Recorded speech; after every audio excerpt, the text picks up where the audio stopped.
Jadi memang haji selain kultur budayanya orang selalu mau pergi berhaji, karena orang Sulsel itu kalau mau keluar negeri dia bilang yang penting ada umrohnya, umroh plus. Nggak mau itu pergi jalan-jalan kalau tidak ada unsur ibadahnya. Kuatnya di situ.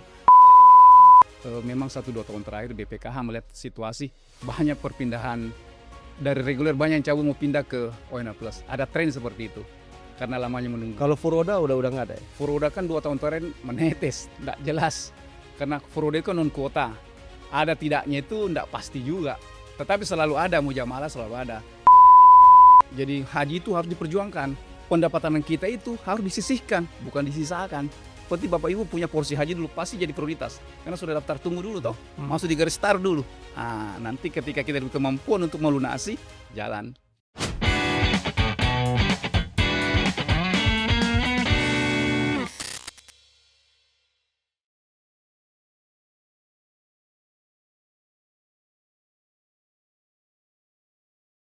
Assalamualaikum warahmatullahi wabarakatuh. Waalaikumsalam. Hari ini kita akan membahas daftar tunggu jemaah haji di Sulawesi Selatan yang menjadi salah satu yang terlama di Indonesia. Sesuai data yang kami dapatkan per April 2025 yang lalu, jumlah antrian mencapai lebih dari 245.000 orang dengan masa tunggu hingga 26 tahun. Bahkan sebelumnya ada daerah yang tembus hingga 50 tahun. Pertanyaannya adalah, apakah ini semata-mata karena tingginya minat masyarakat untuk berhaji atau ada faktor budaya, cara pandang, bahkan sistem yang membentuk kondisi ini? Dan yang tak kalah menarik, mengapa mayoritas masyarakat masih memilih jalur haji reguler melalui pemerintah? Kenapa tidak ada alternatif lain atau justru yang sudah ada? Untuk membahas ini telah hadir di studio Kata Bangda seorang praktisi sekaligus pelaku usaha travel haji dan umroh di Makassar, Saudara Nur Hayat. Selamat datang di studio Kata Bangda. Selamat sore. Saya panggil Ustadz aja ya. Soalnya kan melayani tamu-tamu Allah, ya kan? Kan gitu. Ini bro aja ya. Ya. Bro, ini Ya. melihat angka 245.000 antrian dan masa tunggu hingga 26 tahun. Ya. Apakah ini murni karena minat haji masyarakat Sulsel yang sangat tinggi? Iya, terima kasih. Jadi haji itu untuk Indonesia merupakan sesuatu yang katakanlah wajib lah bagi masyarakat kita yang katakanlah kultur budayanya itu penduduk muslimnya kuat secara agama. Apalagi Sulsel ya? Sulawesi Selatan. Jadi kalau Sulawesi Selatan tahun ini nomor 4 terbesar merupakan kota setelah Jawa Timur, Oke. Jawa Tengah, Jawa Barat, Sulawesi Selatan. Hampir 10.000 orang, 9.600 jamaah haji reguler. Kalau dulu kalau nggak dibatasin berapaan? Oh, bisa banyak karena kan setelah Kementerian Haji menangani haji tahun ini itu kuota di provinsi diplot. Jadi kalau se-Indonesia itu kan 5,7 juta daftar tunggu haji. Iya. Dari 221.000 kota haji negara Indonesia. Kota haji kita itu oleh OKI, Organisasi Konferensi Islam itu dibagi satu jamaah haji mewakili 1.000 penduduk muslimnya. Jadi sangat sulit untuk menambah kota kalau Saudi tidak memperbaiki akomodasi di sana. Ada nggak karakter khusus masyarakat Sulsel dalam memandang ibadah haji? Iya, kalau orang Sulsel begitu panennya berhasil, Langsung perdagangannya sukses, langsung berangkat haji. Malah bolak-balik, belum lagi yang umroh, bolak-balik. Setiap tahun pasti umroh. Dan ya namanya juga status sosial. Kalau yang senior-senior berangkat dibilangi puang haji, petaji, yang muda-muda namanya Haji Lolo. Nah, Haji Lolo ya? Haji Lolo. Jadi kalau di acara yang di depan Bosra itu petaji, puang haji di depan. Haji Lolo di sampingnya. Yang tidak haji dapat undangan ya di belakang-belakang duduk. Jadi status sosial juga itu. Iya. Terus seberapa besar faktor budaya misalnya haji sebagai simbol pencapaian sosial atau spiritual? Ya, jadi ini adalah haji ini kan rukun Islam kelima. Tetapi setelah kita berhaji, kita sepertinya boleh menggunakan status itu haji. Sehingga ada kebanggaan orang menggunakan status haji itu di masyarakat. Termasuk Sulawesi Selatan. Ketika dia sukses, ketika dia ingin sebagai pengusaha, tidak lengkap rasanya kalau dia belum berhaji. Ini trennya meningkat ya? 10 sampai 20 tahun terakhir? Sangat meningkat, jauh dari 10 tahun terakhir walaupun ada pandemi yang menghalangi di tahun 2020-2021 pelaksanaan haji. Daerah seperti Bantaeng ini ya pernah tembus 50 tahun. Apa yang sebenarnya terjadi di sana? Jadi memang haji selain kultur budayanya orang selalu mau pergi berhaji karena orang Sulsel itu kalau mau keluar negeri dia bilang yang penting ada umrohnya. Umroh plus, ndak mau itu pergi jalan-jalan kalau tidak ada unsur ibadahnya, kuatnya di situ. Makanya Hmm. Sulawesi Selatan ini 6.000 sampai 10.000 orang berumroh setiap tahun itu lebih banyak umroh regulernya. Kalau yang jalan-jalannya dia bilang untuk apa? Ini Tommy jalan-jalanku saya. Padahal sesekali kan juga kita juga harus Ya, diminta untuk menikmati ya, alam yang orang milenial, lain gitu yang kan. milenial. Jadi memang kultur budayanya itu yang menguat dan tentu juga ada faktor ekonomi. Ini Kalau faktor ekonominya bagus, keluar negeri atau umroh itu ibadah itu sebuah kesuksesan. mayoritas masyarakat masih memilih jalur haji reguler melalui pemerintah. Kenapa nggak ada opsi lain seperti haji khusus atau program non Iya, reguler atau ada pandangan lain? iya, kuota 221.000 itu kan 203.000 itu menjadi kuota reguler. Hanya 16.000 yang lewat jalur ONH+. Jadi sangat sedikit. Jadi mereka Dulu memilih itu karena lebih banyak ONH plusnya. 16.000, cuma 16.000, cuma 8% dari kuota 221.000 itu setiap tahun. Oh setiap tahun. Jadi 203.000 itu reguler. Cuma memang karena banyaknya yang antri sehingga dia sampai lumayan sudah 26 tahun sekarang dari 40 tahun. Termasuk Banten itu 46 tahun rata-rata. Jadi aturan sekarang kalau dulu itu haji yang pertama kita mau berangkat haji lagi jaraknya 10 tahun. Sekarang pemerintah membatasi 18 tahun baru bisa berhaji lagi. Ya kalau naik kita tahun ini yang sekarang berangkat ini 18 tahun lagi. 18 tahun baru bisa kalau aturan tidak dirubah. Itu lebih bagus. Untuk menghindari orang berulang memprioritaskan yang daftar tunggu yang 5,7 juta orang itu. Kalau umroh sepakat nggak kalau ada pembatasan gitu? Ini kan bisnisnya Saudi juga ini barang. Dia kan malah negasi ini, malah 2030 isunya akan ada penambahan kota. Jadi Mina nanti itu, kalau sekarang tenda semua, kemungkinan nanti ada seperti tower juga dia naik. Menambah kapasitas di 2030 ke atas. Jadi kalau sekarang 2 juta kurang lebih diundang untuk berhaji, dengan visa haji resmi kuota negara itu semua seluruh dunia, kemungkinan nanti sudah 2 kali lipat. Jadi dari 26 tahun bisa sisa 10 tahun yang reguler. Haji khusus sisa 2 tahun mami itu berangkat nih orang. Karena orang menunggu ini setelah 2016 orang menunggu. Sebelum 2016 daftar langsung berangkat oleh ONH Plus. Sekarang berapa sih kalau ONH plus? Porsi haji itu kan 4.000 dolar sekitar 75 juta kalau ONH Plus 75 juta. Jadi memang kalangan menengah ke atas. Kalau reguler yang banyak itu kan 25 juta. Harga sebenarnya kan 80 jutaan, tapi kan ada nilai Dapat manfaat. subsidi ya? Ya, nilai manfaat dari sekian tahun uangnya. Tapi kalau dia cepat berangkat juga, pemerintah juga pasti berpikir juga, wah sebentar uangnya dipakai nih dari BPKH kan misalkan seperti itu. Jadi memang BPKH sekarang dengan 5,7 juta yang menunggu itu mengalokasikan dana, mengelola dana haji itu 180 triliun. Sudah sangat besar. Boleh tahu nggak dari 10.000 itu jamaah haji Sulsel, Iya. itu ONH plusnya berapa? Itu reguler semua itu. Kenapa? 1.700 Kenapa masyarakat Sulsel lebih cenderung memilih jalur pemerintah sementara kan lama banget orang. lama.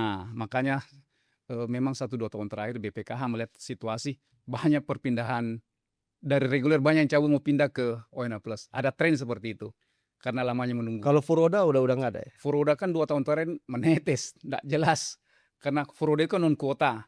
Ada tidaknya itu tidak pasti juga. Tetapi selalu ada mujamalah, selalu ada jatah dari untuk kedutaan Saudi. Tapi kan jumlah Sulsel tidak nggak banyak. ada. Kan kita ngambilnya di Jakarta di kedutaan Saudi. Sampai hari ini tidak ada visa yang keluar.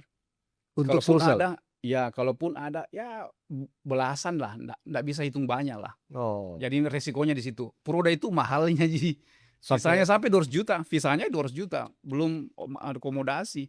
Jadi tahun ini boleh dibilang kelompok untuk non kuota itu bisa sampai 500 juta. Mahal, bisa 2 orang berangkat ONH Plus. Apakah ada persepsi bahwa haji yang sah harus melalui pemerintah? Pemerintah menganjurkan cuma 2 jalur, dengan reguler dengan ONH ONH Plus Plus. yang menggunakan kuota visa haji. Dulu kan orang Sulsel karena mau berangkat cepat, tidak mau menunggu visa ziarah, visa turis. Tahun ini saya lihat dahili lagi. Dahili kan diperuntukkan untuk orang yang menetap di sana atau ekspatriat tenaga kerja yang sudah 6 bulan atau 1 tahun mukim di Saudi. Nah ini bisa terjadi ledakan tahun ini. Kalau yang berangkat baru Ramadan kemarin ke Saudi umroh urus igoma, izin tinggal di sana, belum cukup 6 bulan, bisa rugi besar dia. Apalagi yang Satgas Haji di bandara-bandara sudah disiapkan untuk menahan orang-orang yang berangkat warga negara Indonesia yang tanpa visa haji. Dulu kalau orang misalkan kemarin Lebaran, Iya, ya kan, Lebaran Idul Fitri di sana, Maret lah. terus Maret ya, Maret dia berangkat. terus kemudian kalau ada orang yang mau tinggal di sana, nginep-nginep gitu, mau Overstay overstay sampai supaya bisa. sudah setengah mati. Berat sekarang. Lagi mulai 1 Syawal kemarin itu sudah disterilkan Mekah. Yang bisa beroperasi di situ yang punya iqomah Mekah atau yang bisa masuk hanya yang visa haji sekarang. Gimana pemahaman masyarakat soal perbedaan haji reguler, haji khusus, dan program lainnya? Jadi memang ketiganya ini furoda mujamalah, haji khusus sama ONA Plus ini ketiganya merupakan jalur haji yang menggunakan visa haji, tetapi dengan harga yang berbeda-beda. Jadi kalangan biasa, menengah, atas. Tetapi kalau melihat ekonomi sekarang, tahun ini dari 16.000 ya, kuota 8% itu kuota ONA Plus itu dari 16.000 cuma 5.900 yang melunasi tahap pertama. Cuma 40%. Artinya apa? Ada pengaruh ekonomi global terhadap masyarakat menengah. Berapa lama orang untuk bisa melunasi dari pembayaran pertama? Berapa kali bayar sih orang kalau naik haji? ONA Plus itu katakan ONA Plus atau reguler. Kita bayar dulu porsi haji 25 juta, sudah bisa menunggu. Kalau di ONA Plus itu ya, $4.000 75 juta. oh itu yang tadi 25 juta itu yang pemerintah reguler ya. Reguler. Kalau ONA Plus ini kan ya 60-70 juta lah. Oh, itu berapa lama dia bisa nunggu? Tahun ini yang berangkat Al Jazeera itu daftar 2022, berangkat dulu, cuma 4 tahun sekarang. Karena ada aturan yang berubah. Dulu bisa lunas tunda ganti, misalkan Al Jazeera itu 50 orang yang masuk porsi, 20 yang melunasi, 30 itu saya bisa ambil dari nomor porsi di bawah saya di travel yang sama. Sekarang enggak, begitu abang dah tidak melunasi tahun ini, langsung pindah ke nomor selanjutnya di travel yang berbeda. Iya. Jadi cepatlah sekarang. Dari sisi travel, apakah edukasi tentang alternatif haji masih kurang tersampaikan? Jamaah-jamaah di daerah kan setahu saya ke beberapa daerah masih banyak yang mencari. Saya mau berangkat haji, yang penting letup ke Kota Namarajae. Nggak tahu itu visa. Bahwa ada namanya visa haji. Nggak ada urusan, pokoknya Nggak dia ada bayar. kesian. Jadi dia tertahan di bandara, dia sampai Jakarta, pergi di Tanah Abang, sampai di Jeddah, tidak bisa masuk Mekah karena haji itu kan di Arafah. Al-Hajju Arafah, haji itu di Arafah. Biar ada di Mekah tapi tidak di Arafah, tidak haji ki. Tidak haji. Iya. Saya 3 kali umroh tapi baru 1 kali lebaran di sana. Iya, luar biasa itu bos, luar biasa. Hati-hati yang sudah tua. Bisa jadi karena aturan ketat dari Saudi itu mengenai istitah kesehatan. Kayak kita 50-an gimana nih? Masih kuat bos. Masih bisa ya? Atas bawah masih kuat. Enggak, maksudnya masih bisa berangkat. Masih bisa. Hati-hati yang usia lanjut usia yang sudah 90-100 tahun. Udah nggak bisa tuh. Bisa jadi dibadalkan saja dan bisa jadi dibatalkan aja. Karena sudah tidak layak untuk ke sana. Saudi tidak mau lagi banyak yang meninggal di sana. Awalnya tahun ini kan mesti lolos dulu tes kesehatan baru pelunasan. Cuma kan karena kurang yang melunasi dibalik. Oke, lunasi dulu baru istirahat kesehatan. Masih ada toleransi. Tapi tahun-tahun berikutnya saya kira akan ketat. Saudi mau memperlakukan bahwa orang ke sana betul-betul sehat. Katakanlah saat ini sana suhu saat ini sana di atas 40, rawan. Lihat aja jamaah di Indonesia, ada tiba meninggal. Itu. Wah, enak banget itu dia meninggal. Ya, jadi Saudi memang hari ini kalau kita baca di media di Saudi, di Madinah disiapkan 90 ambulans. Seberapa ratusan tenaga medis. Jadi memang difokuskan pada jamaah-jamaah yang masih muda lah. Gimana peran pemerintah dan pelaku usaha dalam memberikan literasi kepada masyarakat? Ya, jadi seperti itu. Jadi sekarang kan BPKH, Kementerian Haji mau mendukung kampanye haji muda. Jadi jadi haji itu harus diperjuangkan. Harus pendapatan kita itu harus disisihkan, bukan disisakan. Sisa baru untuk porsi haji, padahal 25 juta itu lebih murah daripada iPhone 17 bos. Promise 30 juta lebih murah porsi haji. Tapi kan menunggu. Tapi kan Gen Z sekarang pokoknya happy. Tapi kan menunggu dia. Ya kan? menunggu. Padahal masa nunggunya itu adalah pahala, keberkahan bagi dia. Ya kan? Seperti itu. Kan dicatat sebagai sebuah niat baik. Kalaupun misalkan dia meninggal dunia, ya, itu, kan lari ke anaknya. Itu menjadi PR pemerintah. Itunya pemerintah kita bagaimana sosialisasi ini. Jangan orang ketika sudah mapan seperti beliau. Sudah mapan, Pelan-pelan. belum daftar haji pelan-pelan. Amin.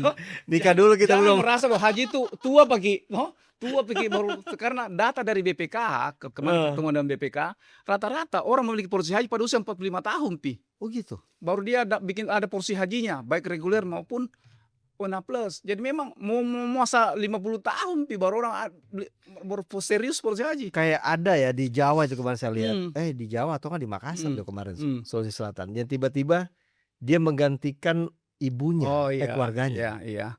Karena belum cukup umur 2022 dia Iya. belum bisa berangkat. Akhirnya baru tahun ini Iya. dia. Jadi aturan dulu 17 tahun baru boleh daftar haji. Sekarang pemerintah mudahkan, 12 tahun sudah bisa daftar haji. Jadi sekarang anak-anak tak bisa tahun daftar. Jadi kalau misalkan kita nih nggak jadi berangkat karena meninggal dunia, berarti anak Turun, kita. diwariskan. Jadi porsi haji itu bisa diwariskan, pelimpahan. Wes, enak banget itu. Iya. Jadi Bapak jangan lama menunggu mapan, Pak. Gas.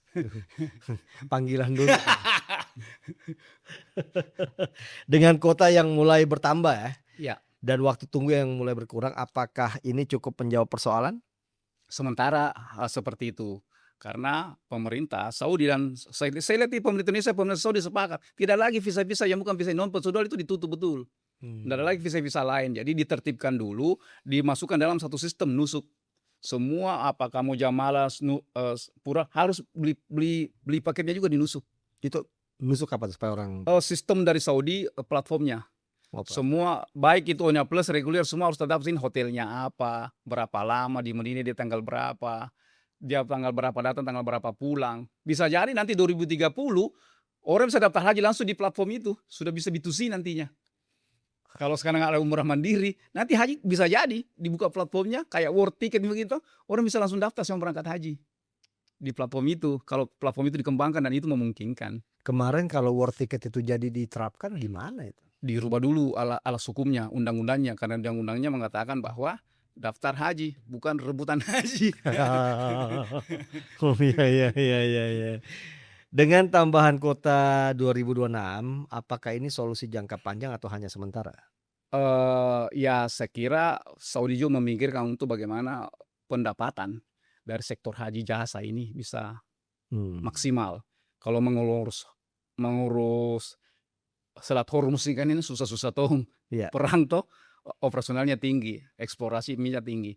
Dengan jasa haji ini kan berapa uang yang bisa masuk. Dan itu disentuh oleh masyarakat karena orang kan belanja. Jamaah umroh saja berapa unta keluar. Baik, minimal 10 juta itu. Selesai. Berapa haji 1 bulan di sana. Tidak belanja makan apa semua. Luar biasa. Terus langkah realistis untuk mengurangi antrean panjang di Sulsel apa itu kira-kira?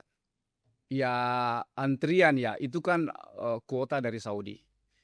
Antrean pasti seperti itu. Jadi memang pemerintah kita dari 40 tahun skema dirubah sudah bisa 26 tahun.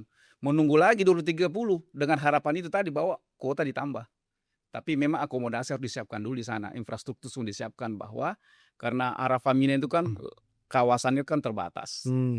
Di luar daripada itu bukan lagi kita berhaji. Jadi memang harus ada ya visi Saudi 2030 betul-betul dimaksimalkan untuk bagaimana orang ada pengalaman baru, ada experience yang lebih baik ketika dia berumur maupun berhaji. Ya.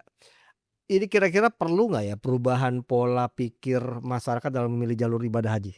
Iya, saya bilang tadi bahwa sekarang kita membuat campaign haji muda atau generasi haji. Sekarang di Boji Bokos itu Work for Hajj, kerja untuk haji.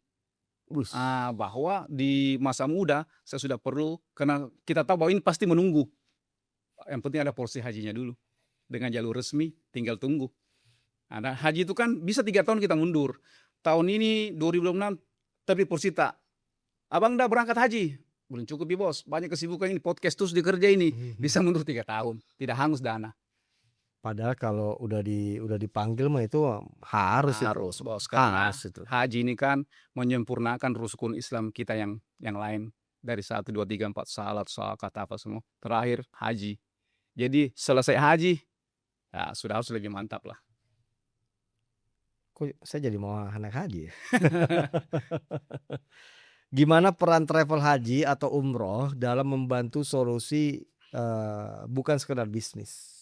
Ya, penguatan di pembimbingan bahwa umroh dan haji ini kan ibadah. Bukan sekedar datang sana selfie-selfie. Sekarang sudah dilarang itu ada aturan baru. Ya. Nggak boleh tawaf apa semua selfie-selfie video. Udah nggak bisa lagi kayak merokok lagi tidak bisa. Di sekitar Masjid Nabawi apa didenda 10.000 rial. nggak sopan banget juga. Jadi seperti itu. Jadi haji itu ibadah bukan konten. Asik itu. Ya, jadi supaya orang lebih fokus lah, lebih khusyuk. Kalau perlu handphonenya disita aja dulu. Iya kan? Nggak apa-apa kan? Disita aja handphone gitu. Kan mau dulu orang juga naik haji kan juga nggak ada handphone kan? Iya. Gitu.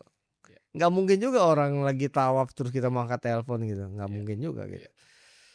Apa saran Bro Hayat bagi masyarakat yang ingin berhaji tapi menghadapi antrian yang panjang? Iya, kita bersabar saja karena kuota setiap negara itu kan sudah dibagi oleh Arab Saudi. Jadi jangan berhaji tanpa menggunakan kuota negara.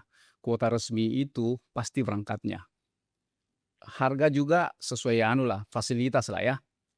Yang ketiga juga bahwa pemahaman kita bahwa haji ini adalah sebuah ibadah rukun Islam yang harus kita lakukan dengan niat baik. Kalau mampu. Ya, dengan harta yang baik, dengan semua yang baik-baik. Jadi seperti itu. Kalau kita mau berangkat haji bahwa ini adalah melengkapi rukun Islam kita dengan niat dari sumber yang baik juga kita gunakan sehingga semua menjadikan kita manusia yang lebih baik lah. Jangan uang korupsi dipakai haji. Ya kan itu sama aja berwudu dengan air comberan. Ya kan? Apakah ke depan akan ada pergeseran dari haji reguler ke alternatif lain kira-kira? Iya, Saudi itu kan lagi mengembangkan platform nusuk. Bisa jadi orang nanti kayak seperti umroh mandiri. Saya mau hotel ini, saya mau berangkat. Oh bisa, nanti begitu. Platform itu akan dikembangkan. Jadi haji B2C lah. Keren dong. Iya, jadi kalau sekarang kan G2G. Saudi memberikan kuota ke negara, jadi G2G. Nanti bisa G2C. Jadi dari platform nusuk, yang mau berhaji silakan daftar. Jadi, ada kuota 5.000, 10.000 silakan daftar. Itu beli nomor mungkin. Kalau misalkan sudah terpenuhi berarti stop. Ya. Berarti Saudi Arabia yang yang bikin saya semacam platform itu bisa. War ticket bisa, ya berarti ya. Bisa. Sama kalau waktu wakil menteri bilang war ticket kalau ada kuota tambahan bisa jadi. Kalau ada kuota tambahan. Tapi kan apakah itu memenuhi unsur keadilan? Kita lihat lagi. Jangan sampai bilang ini untuk orang kaya sih. Kan kasihan yang ngantri. Jadi intinya penting Bapak Ibu punya porsi haji dulu pasti jadi prioritas. Karena sudah daftar tunggu dulu toh. Masuk di garis start dulu. Nanti ketika kita ada kemampuan untuk melunasi, jalan. Terus kalau kira-kira saya nggak habis pikir ya kalau misalkan asik juga tuh kalau misalnya orang bisa haji melalui aplikasi. Dimungkinkan, teknologi memungkinkan terus, semua. Tapi yang melaksanakan itu orang dari pihak dari Saudi Arabia bukan orang. Bisa jadi. Bukan orang sini. Ya, teknologi sangat memungkinkan. Jadi dengan satu platform nusuk itu, kalau itu disempurnakan, kuota disiapkan oleh Saudi, kita war sama-sama. Wah, asik itu. Itu bisa, memungkinkan itu. Kalau Saudi yang bikin asik itu. Ya, karena mereka semua punya segalanya. Mereka yang keluarkan visa, mereka punya hotel, tinggal terregister hotelnya. Mau hotel apa? Ini paketnya. Nggak ada lagi calo kalau. Ya, selesai barang-barang. Ya, tapi kalau travel umroh gimana? Rezeki dari Allah. Semua rezeki dari Allah. Iya, enggak maksudnya enggak merasa terancam travel umroh. Masyarakat Indonesia kan terbiasa dilayani. Di sini saya bahasa Indonesia dilayani, bagaimana ke luar negeri yang tidak tahu bahasa asing. Semua segala-galanya mau disiapkan. Iya, kalau nusuk berarti dia mandiri kan? Ya, bisa. Yang tahu teknologi. Mungkin anaknya yang anukan atau apa. Kalau dia ragu-ragu udah bilang di travel mau dikoordinir ki. Iya, saya mau tanya dulu, apa Al Jazeera gimana? Kita salah satu travel yang berisiin haji dan berisiin umroh dari Kementerian Agama. Berkementerian Haji sekarang. Jadi saya kira sistem ke depan akan semakin bersinergi dengan Saudi. Saudi kan yang menentukan. Ada berapa jamaah haji yang diberangkatkan sama Al Jazeera? Tahun ini kita konsorsium 74 jamaah haji. Berarti asosiasi. Berarti patungan ya? Gabungan dari beberapa travel ya? Kita ya. Jadi saya kebetulan Amirul Hajnya. Jadi tanggal 10 Mei insya Allah berangkat. Wih, titip umroh dan doa. Siap bos. Itu sama korma kalau bisa. Aman. Oke, jadi fenomena panjangnya daftar tunggu haji di Sulawesi Selatan memberi kita satu pelajaran. Satu pelajaran penting bahwa ibadah bukan hanya soal niat, Akan tetapi juga soal pemahaman, perencanaan, dan juga pilihan. Antusiasme masyarakat adalah hal yang patut diapresiasi. Namun di sisi lain, literasi dan pemahaman tentang sistem juga menjadi kunci agar ibadah ini bisa dijalankan dengan lebih efektif dan juga bijaksana. Semoga perbincangan hari ini membuka perspektif baru bagi kita semua. Saya pamit undur diri, sampai jumpa di perbincangan berikutnya. Assalamualaikum warahmatullahi wabarakatuh. Waalaikumsalam. Wes, luar biasa.